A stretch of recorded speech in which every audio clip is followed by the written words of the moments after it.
Welcome to ரைஸ்கோம் channel. இன்றைக்கி பார்த்திங்கன்னா சூப்பரான ஹெல்த்தியான ரெசிபி தாங்க பார்க்க போகிறோம். ஈவினிங் ஸ்நாக்ஸாக உள்ள குழந்தைங்களுக்கு நம்ம ஸ்கூல் ஸ்நாக்ஸாகவும் கொடுத்து விட்றதுக்கு இந்த ஒரு ரெசிபி தெரிஞ்சால் போதுங்க.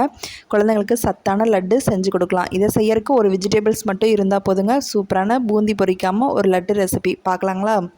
அதுக்கு தேவையானது பார்த்திங்கன்னா 3/4 கப் கேரட் எடுத்துக்கலாங்க. கேரட்டை இந்த மாதிரி 4-3 கட் பண்ணி எடுத்துக்கோங்க. இது கூட 1/2 கப் தேங்காய் எடுத்துக்கோங்க. இப்போ ஒரு பாத்திரத்தில் தேங்காயை நல்லா போட்டு நல்லா ட்ரை ரோஸ்ட்டாக நல்லா வதக்கி விட்டுருங்க. கொஞ்சம் லைட்டாக வதங்கி வந்தாலே போதும். ரொம்ப வதங்க தேவையில்லை. ஓரளவுக்கு வதங்கி வந்ததுக்கப்புறம் ஒரு 5 நிமிஷம் போல் நல்லா இந்த மாதிரி கிளறி விட்டு எடுத்து தனியாக உரமாக வச்சுக்கலாம்.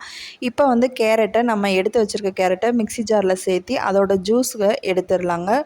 ஒரு 150 ml ஜூஸ் இருந்தால் போதும், கரெக்டாக இருக்கும். பாருங்கள், இந்த அளவுக்கு திக்காக ஒரு 150 ml அளவுக்கு எடுத்துக்கலாம்.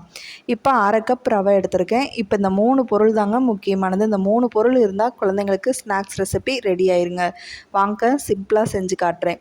இப்போ பார்த்திங்கன்னா கடாயில் தேவையான அளவு கொஞ்சமாக நெய் விட்டுக்குங்க. நெய் விட்டுட்டு லைட்டாக சூடானதுக்கப்புறம் பார்த்திங்கன்னா அதே கடாயில் நல்லா வறுத்த ரவையாக இருந்தாலும் சரி, வறுக்காத ரவையாக இருந்தாலும் சரி, இந்த மாதிரி ஒரு டைம் ரோஸ்ட் பண்ணி விட்டுருங்க. ஒரு 2-3 நிமிஷம் மட்டும் அடுப்பில் இருந்தால் போதும். பாருங்கள், இந்த அளவுக்கு நல்லா ரோஸ்ட் பண்ணி விட்டுட்டு அதுக்கப்புறம் பார்த்திங்கன்னா நம்ம எடுத்து வச்சுருக்க தேங்காய் துருவலை இதுக்கப்புறம் நம்ம சேர்த்திக்கலாங்க. இப்போ நம்ம வறுத்து வச்சுருக்க தேங்காய் துருவலை இது கூட நம்ம சேர்த்திக்கிறலாம். சேர்த்திட்டு பார்த்திங்கன்னா நல்லா மிக்ஸ் பண்ணி விடுங்க. ஒரு 2 நிமிஷம் போல் நல்லா கலந்து விட்டுட்டு அதுக்கப்புறம் கேரட் ஜூஸை ஊற்றுங்க. நான் முதவே ஊற்றிட்டு நீங்கள் கலந்து விட்டுட்டு அதுக்கப்புறம் நீங்கள் இந்த கேரட் ஜூஸை ஊற்றிக்கலாம். இப்போ ரெண்டும் நல்லா மிக்ஸ் ஆகி நல்லா வெந்து வரணும். அந்தளவுக்கு நல்லா பக்குவம் கரெக்டாக இருக்கும். அடுப்பை லோ ஃப்ளேம்லேயே வச்சுக்கோங்க. ஒரு 5லேருந்து ஒரு 10 நிமிஷம் நல்லா கைவிடாமல் கிளறிட்டே இருங்க. இந்த மாதிரி பக்குவத்துக்கு ரெடியாகி வந்துடும். பாருங்கள், இது ஓரளவுக்கு கரெக்டாக ரெடியாகி வந்துருச்சு.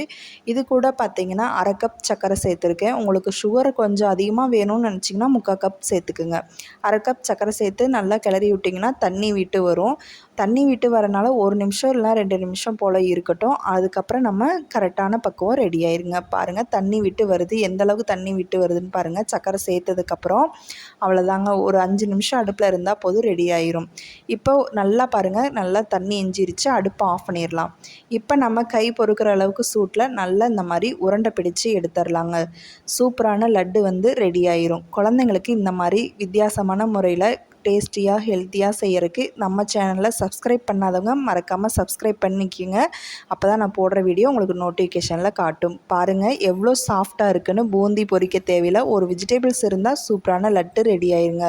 அவ்வளோ ஒரு சாஃப்ட் அண்ட் ஜூஸியாக இருக்கும். குழந்தைங்களும் விரும்பி சாப்பிடுவாங்க. ரொம்ப ஹெல்த்தியான ரெசிபியும் கூட. இந்த வீடியோ பிடிக்கும் நம்பரை பிடிச்சதான் நம்ம சேனலை சப்ஸ்கிரைப் பண்ணுங்கள். உங்கள் ஃப்ரெண்ட்ஸ் அண்ட் ஃபேமிலியோட வீடியோ ஷேர் பண்ணுங்கள்.